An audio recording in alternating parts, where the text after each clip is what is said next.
आज तो इन्हें पान खिलान मारा मांग थोड़ा पैसा वसूल करना ही पड़ी। बहुत काफी टाइम हो गया।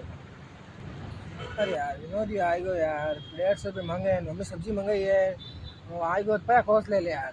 क्या करो यार, सब्जी में लेना हूँ या इन दो पे यार, अगर घर सब्जी नहीं लेने गए तो यार मम्मी ठोकेला। और भाई ना किधर और बढ़िया भाई, ही जा रही तो पान पान खा यार भाई। नहीं यार, तू ही खा यार। अरे आज ता भैरे खुशी है, आज तू पान खा। यार कैसी चीज़ खुशी है? अरे हमारा बडोड़ा भैरे लड़को यो पान खा तो। यूँ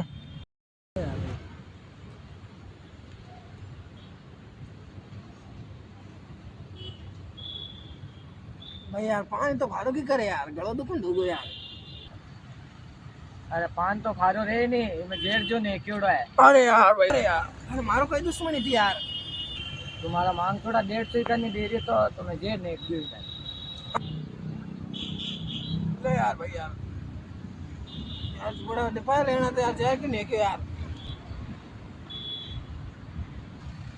हाँ यूं ही भी तरह पया दे दिया कर। और आज भी मैं कोई जेर को नहीं है। मैं अजवाइन की गोली है वहाँ 3 बजे तक खारी खारी लाग रही हो, देख मैं भी खा रही हूँ।